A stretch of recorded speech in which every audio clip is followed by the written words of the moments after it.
참 오랜만에 뵙지요.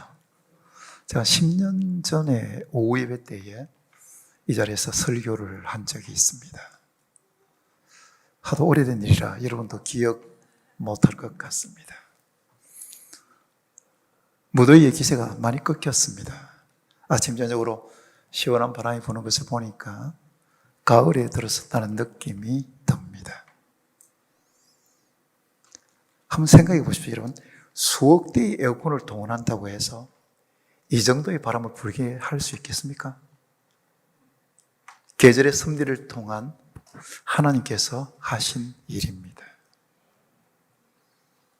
제가 백석대학의 석좌교수인 이상규 교수님이 쓴 부산지방에서의 초기 기독교라는 책을 좀 봤습니다.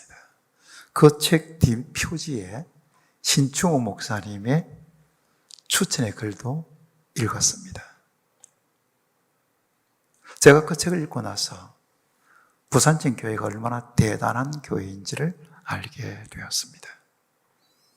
부산에 왔던 거의 모든 선교사님들의 선교 거점이 부산진교회고, 부산에 있는 초기 기독교인들 대부분이 부산진교회 교인이었습니다. 1896년인가요? 그 선교사님들과 그 전도 부인들이 찍은 사진이 있습니다. 그 돌담 옆에 찍은 사진인데 거기 한 분이 전유실이라는 분이 있었어요. 그분이 부산진교회 원로 장로이신 김경석 장로님의 할머니라고 합니다.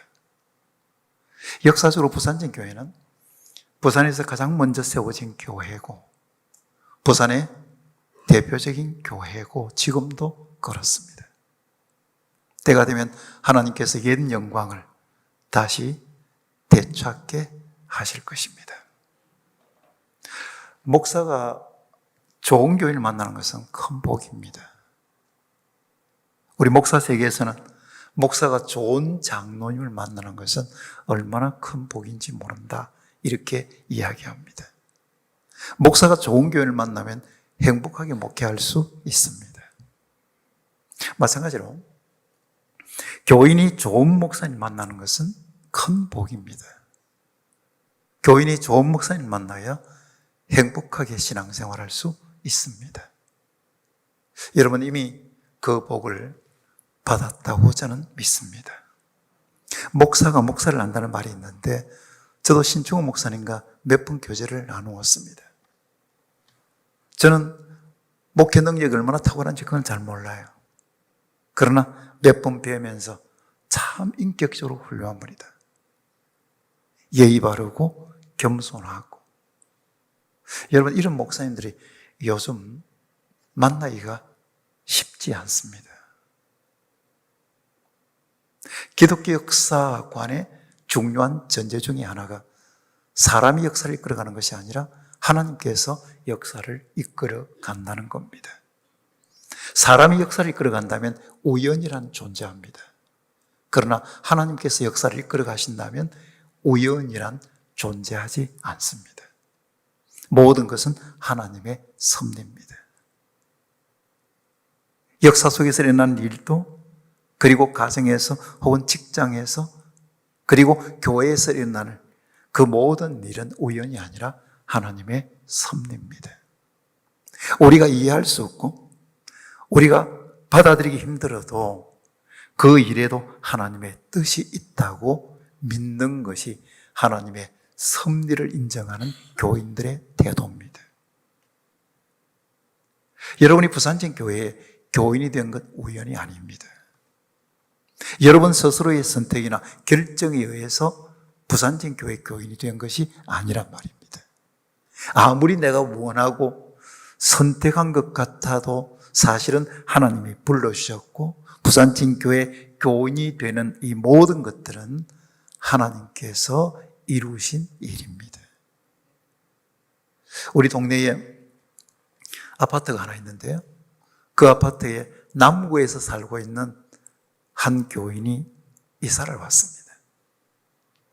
우리 교회에서 한 1km 정도 떨어져 있는 대청교회가 있는데 대청교회에 한 달 동안 예배드리러 갔습니다.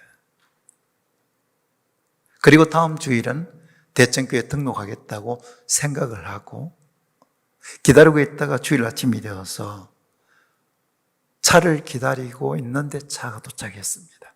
차를 타고 갔습니다. 도착해 보니 대청교회가 아니라 이사교회였습니다.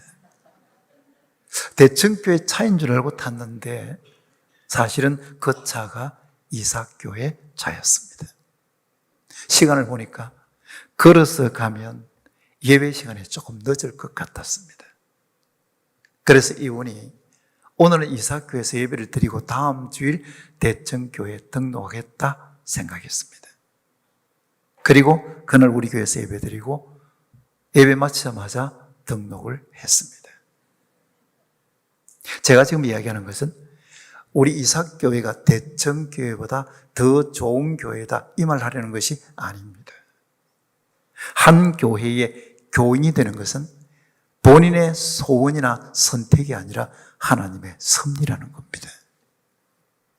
여러분이 하나님의 특별하신 섭리로 부산진 교회의 교인이 되었고 또한 직분자가 되었다면 하나님의 교회를 뜨겁게 사랑해야 되지 않겠습니까? 여러분이 가진 시간과 물질과 재능과 건강을 하나님의 교회를 위해서 헌신해야 되지 않겠습니까? 오늘 우리가 함께 읽었던 본문은 예수님께서 십자가 죽음을 앞두고 베다니에 가셨을 때에 일어났던 일을 내용으로 하고 있습니다. 저는 본문을 살펴보면서 말씀해 주는 교훈을 여러분과 함께 나누고 싶습니다. 그래서 헌신의 동기라는 제목으로 오늘의 메시지를 전하고자 합니다. 오늘 본문의 내용은 마가복음 14장에도 기록되어 있고 요한복음 12장에도 기록되어 있습니다. 복음서마다 차이는 있지만 내용은 거의 비슷합니다. 6절을 함께 읽어보겠습니다. 다 같이 읽어볼까요? 예수께서 베다니 나병 자 시몬의 집에 계실 때에 예수님께서 베단이라고 하는 마을에 나병 환자였던 시몬의 집에 계셨다라고 했습니다. 아마도 시몬이라는 사람이 나병에 걸렸다가 예수님을 통해서 고침을 받은 것 같습니다. 시몬이 예수님을 자기 집으로 초청해서 잔치를 베풀었습니다. 그 자리에 예수님께서 사랑하셨던 나사로, 마르다, 마리아 3남매가 함께 있었습니다. 계속해서 7절입니다. 함께 읽어볼까요?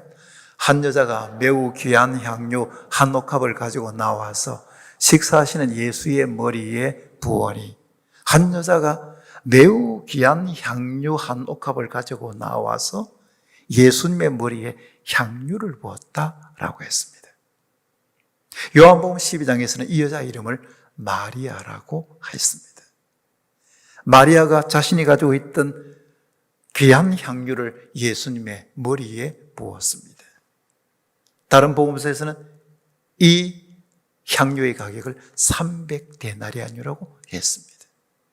이스라엘 땅에서 유통되고 있던 향유 중에 가장 비싼 가격으로 거래되던 나드 향유였기 때문입니다. 300데나리온이 얼마나 큰 돈이냐면 당시 1데나리온은 노동자 하루 품삯이었습니다. 그때의 화폐 가치와 지금의 화폐 가치를 단순 비교할 수는 없지만 하루 품삯을 10만 원으로 잡는다면 그 향유의 가격이 300데나리온이니까 3천만 원입니다. 이렇게 비싼 향유를 마리아가 예수님께 부어드렸습니다. 그렇다면 마리아가 예수님께 향유를 부어드린 이유가 무엇입니까? 12절입니다. 함께 읽어볼까요? 이 여자가 내 몸에 이 향유를 본 것은 내 장례를 위하여 함이니라.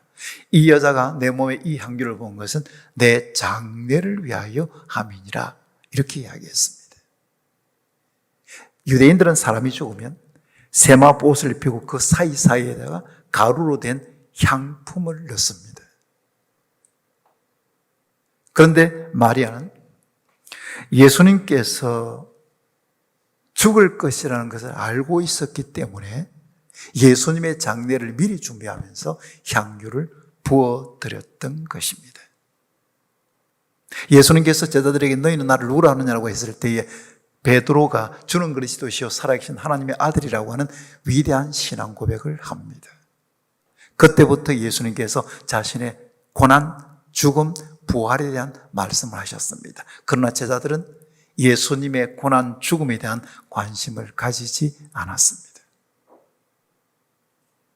그러나 마리아는 예수님의 말씀을 듣고 예수님의 말씀을 믿었습니다. 예수님께서는 언젠가는 죽는다. 예수님께서 이 말씀을 하시는 거 보니 곧 죽음이 가까웠다는 사실을 알았기에 자신이 가지고 있던 가장 값비싼 향유를 예수님의 머리에 부어드릴 수 있었습니다.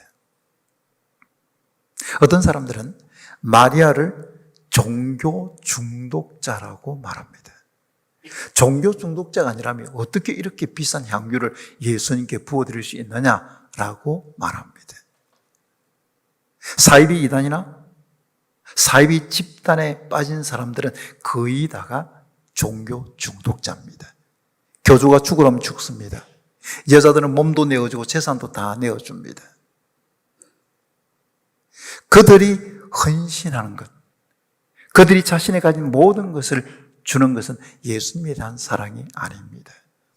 교주에 대한 사랑입니다. 제가 아는 한 집사님이 서울에 살고 있어서 제가 한번 그 집을 방문했던 적이 있습니다. 거실에 보니까 자기 교회 목사 사진을 걸어 놓았어요. 그래서 제가 목사 사진을 왜 걸어 놓았지? 집사님 저 왜 사진을 걸어 놨냐 그랬더니 자기 교회 교인들은 목사님을 너무 존경하기 때문에 교인 집집마다 목사님 사진을 걸어 놓는다는 거였습니다. 혹시 신충호 목사님 사진 걸어 놓은 분 있습니까? 결국 그 교회는 이단으로 정죄되었습니다. 예수님은 사람들을 미혹해 해서 자신의 이익을 챙기는 사이비 이단의 교주가 아닙니다. 인류의 구원자입니다. 마리아는 자신을 구원해 주시고 자신을 사랑해 주신 예수님의 그 은혜가 너무 고마웠어요. 그리고 그 예수님을 사랑해서 자신이 가지고 있는 값비싼 향유를 부어드린 겁니다. 그러면 마리아의 헌신의 동기는 예수님에 대한 사랑입니다. 여러분, 남편이 아내를 사랑하면 아내를 위해 못할 것이 없습니다. 시간 내는 것, 돈 내는 걸 아까워한다고 한다면 그 사람이 시간이 없기 때문이 아니라 돈이 없기 때문이 아니라 아내에 대한 사랑이 식었기 때문입니다. 집사람이 대상포진으로 고생한 적이 있습니다. 대상포진을 알아보지 않는 사람은 그 고통을 모릅니다. 굉장히 고통이 심했습니다. 제가 토요일 설교한다고 모양실에 있는데 전화가 왔습니다. 어디 좀 가야 되는데 잠시 좀 나를 태워서 갈 수 있느냐는 것이었어요. 제가 거의 마무리 짓고 있었기 때문에 지금은 내가 시간이 안 되고 조금 이따 가겠다고 했더니 집사람이 힘없이 알겠어요 하고 전화를 끊었습니다. 제가 설교를 준비하는데 자꾸만 어떤 생각이 드느냐 하면 아내가 지금 대상포진으로 고생하고 있는데 아내가 부탁하는 그거 못 들어주나? 그런다고 너 아내 사랑한다고 생각할 수 있냐? 뭐 그런 등등으로 자꾸만 이렇게 마음이 불편했습니다. 그래서 정신을 번쩍 차리고 아내에게 전화를 했습니다. 네, 지금 가겠다고 했더니 이미 딸하고 같이 가고 있었습니다. 때는 늦어버렸습니다. 점수 다 잃어버리고 말았습니다. 사랑과의 관계도 그렇습니다. 사람에 대한 헌신이라고 하는 것은 결국 사랑하면 헌신하게 되어 있는 겁니다.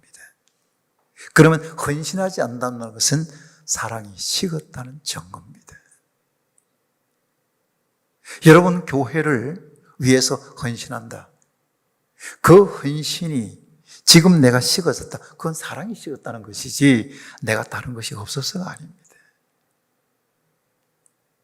사랑하면 헌신하게 되어 있습니다. 여러분은 지금 헌신하고 있는 겁니까? 그렇다면 여러분은 교회에 대한 사랑이 있는 겁니다. 여러분 헌신하지 않고 있는 겁니까? 생각을 해봐야 됩니다. 나는 예수님에 대한 사랑이 식어졌다? 혹은 교회에 대한 사랑이 식어졌다? 여기에 대해서 분명한 대답을 할 수 있는가 질문해 봐야 되는 거지. 다시 본문으로 들어가 보겠습니다. 8절과 9절입니다. 다 같이 읽어볼까요? 제자들이 보고 분개하여 이르되 무슨 의도로 이것을 허비하느냐? 이것을 비싼 값에 팔아 가난한 자들에게 줄 수 있었겠도다 하거늘. 마리아가 예수님께 향유를 부어드리자 제자들이 분개했다고 했습니다. 그러면서 이렇게 이야기합니다. 이걸 좀 비싼 값에 팔아서 가난한 자들에게 주면 되는데 왜 허비하느냐고 책망을 했습니다. 요한복음 12장에 보면 가룟 유다가 이 향유를 300데나리온에 팔아서 가난한 자들에게 줄 수 있었겠도다라고 책망합니다. 생각해 보십시오. 이 마리아가 가지고 있는 이 향유는 누구 겁니까? 마리아의 겁니다. 그런데 제자들이 마치 자기 것인 것처럼 선심을 쓰려고 합니다. 이것은 교회에 헌금도 내지 않으면서 다른 사람이 헌금 낸 것을 이렇게 쓰라 저렇게 쓰라고 말하는 것과 같습니다. 마리아는 예수님의 장례를 미리 준비하는 뜻으로 향유를 부어드렸는데 제자들은 마리아의 깊은 뜻을 알지 못하고 함부로 비난하고 오해하고 그리고 허비했다고 마리아의 마음을 아프게 했습니다. 교회에서 일어나는 문제의 대부분은 말에서 시작됩니다. 불평과 원망, 비난, 거기에서 교회에 문제가 일어납니다. 제대로 알지도 못한 채 오해하고 혼자서 생각하고 고민하다가 다른 사람들 비난하는 일에 동참합니다. 교인이라면 정말 교회를 생각한다면 은혜로는 말을 해야 합니다. 덕을 세우는 말을 해야 합니다. 다른 사람에 대해서 말할 때는 좋게 말해야 됩니다. 그런데 습관적으로 다른 사람에 대해서 비난하는 말이 익숙해져 있는 사람이 있습니다.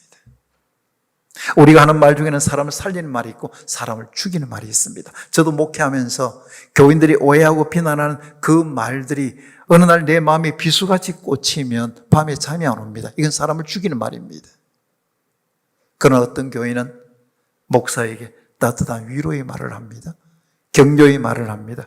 목사님, 제가 목사님 믿습니다. 그러면 그 말이 얼마나 이 마음을 기쁘게 하는지 몰라요. 사람을 살리는 말입니다. 어떤 목사님에게 들은 이야기인데 예배를 마치고 교인들하고 이제 인사를 쭉 하고 있는데 한 집사님이 나가면서 목사님 오늘 말씀에 은혜 받았습니다 그랬습니다. 교인들 대부분 그렇게 하잖아요.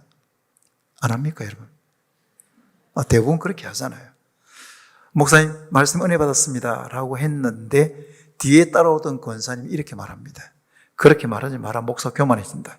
꼭 그렇게 말해야 되겠습니까? 여러분, 교인들이 목사님 은혜 받았습니다 그렇게 말하면 목사가 내가 설교 잘한다고 우쭐거리고 교만하냐? 그렇습니다 여러분.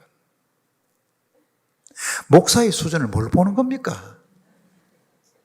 더 열심히 준비하고 더 기도하고 그래서 어떻게 하면 교인들이 말씀을 통해서 은혜 받도록 할까? 이것이 목사의 마음입니다. 우리가 살아가는 삶의 현장은 교회만이 아닙니다. 가정도 우리가 살아가는 삶의 현장이고 직장도 우리가 살아가는 삶의 현장입니다. 그러면 우리가 살아가는 삶의 현장에서 우리가 하는 말은 사람을 살리는 말이어야지 죽이는 말이어서는 안 됩니다. 여러분이 가정에서 하는 말을 통해서 가족들이 힘을 얻습니까? 아니면 절망합니까? 특별히 여러분이 부모라면 여러분의 자녀들이 부모의 말을 듣고 희망을 봅니까? 아니면 절망합니까? 교회에서 여러분이 하는 말 한마디, 그 한마디 말 때문에 교인들이 위로를 받습니까? 아니면 상처를 받습니까? 이것을 우리는 생각해야 합니다. 그러면 제자들의 비난을 마리아의 입장에서 한번 생각해 보겠습니다. 마리아는 예수님의 장례를 준비하면서 예수님을 사랑하는 마음으로 자기가 가지고 있는 값비싼 향유를 헌신했습니다. 그러나 돌아온 것은 제자들의 비난이었습니다. 향유를 팔아서 가난한 사람들에게 줄 수 있었는데 주지 않았다고 하는 비난이었습니다. 우리가 어떤 집사님이 찾아왔습니다. 봉사 많이 하는 집사님입니다. 우리에게 등록한 지가 그렇게 오래는 되지 않았었어요. 저를 찾아와서 하는 말이, 목사님, 제가 참 봉사하는 것을 보고 사람들이 자꾸만 잘난 체 한다 합니다. 또 어떤 오해를 하느냐면, 저희 여자가 권사 되려고 너무 애쓴다, 이런 오해를 했습니다. 그러니까 이 집사님이 봉사하면서도 자꾸만 이게 주저하게 되는 거였어요. 저보고 하는 말이, 목사님, 이렇게 욕을 들을 바에야 제가 봉사를 그만두는 것이 낫겠습니다. 제가 이렇게 이야기했습니다. 집사님, 안 됩니다. 집사님은 하나님 보고 봉사하는 겁니까? 사람 보고 봉사하는 겁니까? 사람들의 비난과 오해가 있다고 할지라도 하나님만 바라보고 봉사해야 됩니다 라고 이야기를 했습니다. 우리가 부르는 찬송 중에 어두운 밤 시위 되리니 라는 찬송이 있습니다.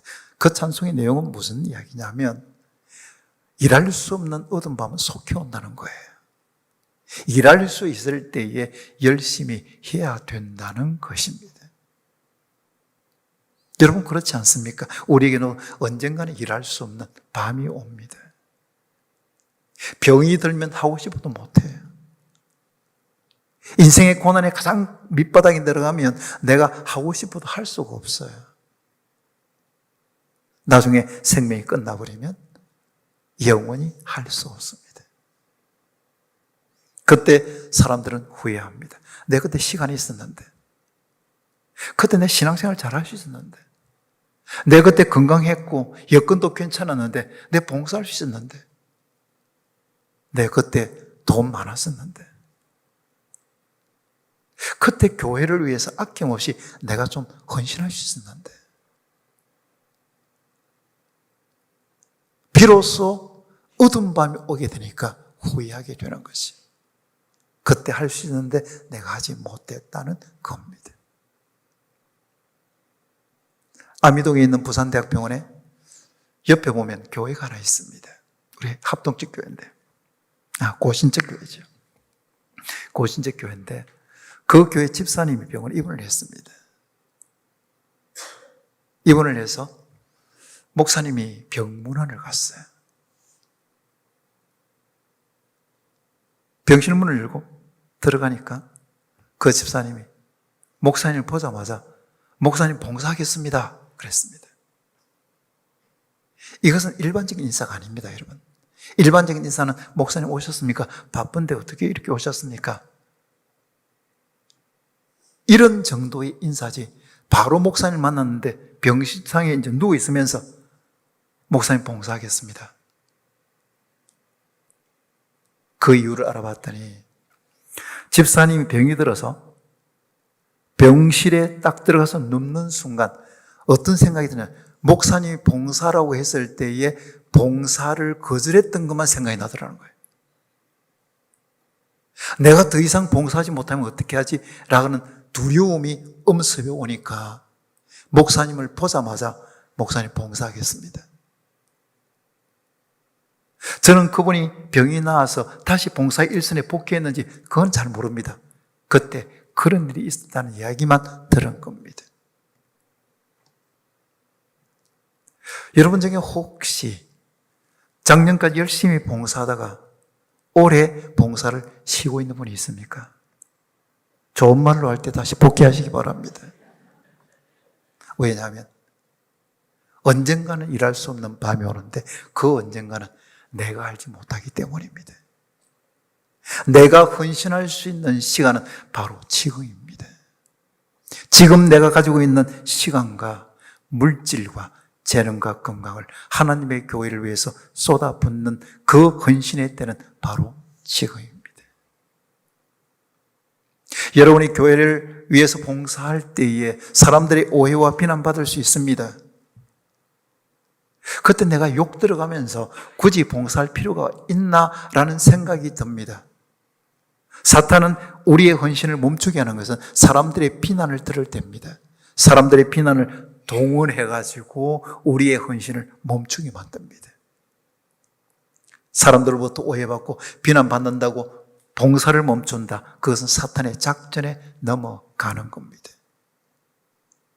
우리는 생각해야 합니다. 내가 하나님의 교회를 위해서 봉사하고 하나님 나라 확장을 위해서 헌신하게 될 때 사람들의 오해와 비난 받을 수 있다. 이건 받을 수 있습니다, 여러분. 그때 우리가 선택해야 되는 것은 뭐냐 하면 하나님만 바라보고 계속해서 봉사할 것인가, 아니면 사탄의 작전에 넘어가서 봉사를 그만둘 것인가. 이것을 선택해야 합니다.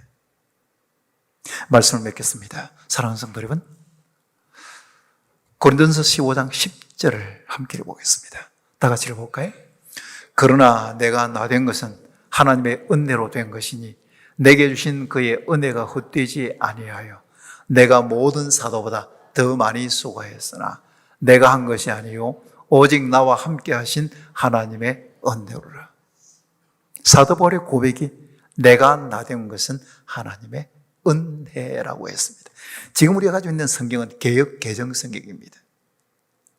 이전에 우리가 사용했던 성경이 개역 성경입니다. 개역 성경에서는 이 번역을 나의 나된 것은 하나님의 은혜라고 했습니다. 나의 나된 것은 하나님의 은혜라는 이 고백은 바울만의 고백이 아니라 우리 모두의 고백입니다. 지금까지 살아왔던 삶을 돌아봐도 하나님 은혜고, 지금도 살아가는 것이 하나님 은혜고, 앞으로 살아가는 것도 하나님의 은혜로 살아갈 것인가를 우리가 믿고 있기 때문에 나의 나된 것은 하나님의 은혜라는 고백은 바로 나의 고백입니다. 우리 교회 집사님이 택시 기사를 했는데 한 번은 새벽 1시에 사고에서 교통사고가 났습니다. 고신대학병원에 입원했는데 한 달 만에 세상을 떴습니다. 제가 급히 병원에 가보았더니 온몸은 붕대로 다 감겨 있었습니다. 그리고 콧줄로 음식물이 들어가고 있었어요. 의식도 없으니까 제가 기도하고 나왔는데 점심을 먹는데 갑자기 이제 이 가슴이 울컥하는 거예요. 제가 지금 방금 우리 교회 집사님이 누워서 음식물을 먹는 것이 아니라 음식물이 들어간 것을 지금 보고 왔습니다. 그런데 내 손으로 밥을 떠먹을 수 있다? 이게 당연한 것이 아니구나. 내가 음식을 씹어 먹을 수 있다? 이건 당연한 것이 아니구나. 모든 것이 하나님의 은혜인데 나는 너무나 이걸 당연하다고 생각했구나 생각이 들었습니다. 그러니까 가슴이 울컥하게 된 거예요. 우리가 살아가는 일상의 삶이 다람쥐 쳇바퀴 돌듯이 반복되는 것 같지만 그 어느 것 하나도 당연한 것은 없습니다. 다 하나님의 은혜입니다. 하나님이 손 놔버리면 우리는 다 끝입니다. 오늘 하루를 우리가 생각해 봐도 오늘 아침에 잠에서 깼습니다. 여러분, 이게 당연한 겁니까? 아침에 잠을 깨지 못하는 사람도 있는데 잠을 깬 것 하나님의 은혜입니다. 아침에 차를 타고 왔든지 아니면 걸어서 왔든지 예배당에 앉아서 하나님 앞에 예배드릴 수 있다는 것이 당연한 겁니까? 그렇게 소망하고 싶어도 예배드릴 수 없는 환경에 있는 사람들이 있는데 우리는 이것이 당연한 것이 아니라 하나님의 은혜입니다. 우리가 살아가는 모든 삶은 당연하다고 말할 수 있는 것은 하나도 없습니다. 모든 것은 하나님의 은혜입니다. 그 하나님의 은혜로 우리는 부산진 교회의 교인이 되었다. 이런 고백을 여러분 가지고 있는 거 아닙니까? 하나님의 은혜로 부산진 교회의 직분자가 되었다. 찬양대원으로 봉사할 수 있게 되었다. 주일학교, 교회학교 교사로 봉사하게 되었다. 이런 일들이 우리는 너무나 당연하다고 생각하지만 사실은 당연한 것이 아니라 하나님의 은혜입니다.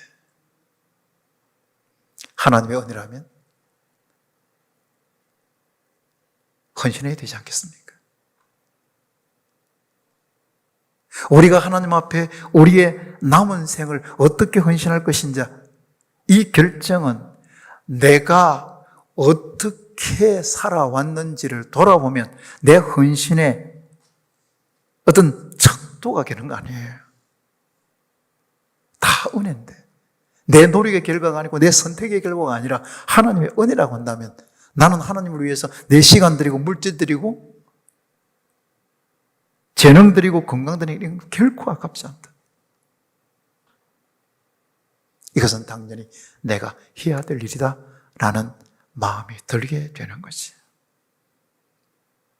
여러분 교회를 사랑하십니까? 그 사랑을 교회에 대한 헌신으로 보여주시기를 바랍니다. 여러분이 예수님을 위한 헌신 그리고 교회를 위한 헌신이 예수님을 위한 사랑과 그리고 교회를 위한 사랑에서 출발한다는 사실을 잊지 말고 하나님을 위해서 계속해서 잘 섬기고 교회를 잘 섬기고 그래서 하나님의 영광을 위해서 쓰임받는 귀한 성도들이 될 수 있기를 축원합니다. 기도하겠습니다. 여러분 우리는 지금까지 삶을 살아오면서 돌아보니 다 하나님의 은혜였습니다. 지금도 하나님 은혜로 살고 있고 앞으로도 하나님 은혜로 살 것입니다. 우리 일상의 삶이 계속되지만 그 어느 하나 중에 당연한 것은 없습니다. 다 하나님의 은혜입니다. 여러분이 부산진 교회 교인 된 건 하나님의 은혜입니다. 그렇다면 교회를 위해서 헌신해야 되지 않겠습니까? 우리가 헌신이 약해졌다는 것은 교회에 대한 사랑이 예수님에 대한 사랑이 식어졌다는 증거입니다. 혹시 봉사를 쉬고 있는 분이 있습니까? 다시 하나님 앞에 결단하셔야 됩니다. 혹시 봉사하면서 오래만 하고 그만둘 것이라고 마음에 작정하고 있는 분이 있습니까? 그 마음을 내려놓아야 합니다. 왜냐하면 예수님을 사랑하고 교회를 사랑하기 때문입니다. 이 시간 하나님 앞에 지금까지 살아왔던 삶이 은혜임을 생각하며 하나님 감사하고 앞으로 내가 가진 모든 것으로 하나님의 교회를 위해서 잘 섬기겠다고 다짐하는 기도뿐만 아니라 여러분이 섬기는 이 교회를 위해서 우리 조용하게 한번 기도하는 시간을 갖도록 하겠습니다. 기도하겠습니다.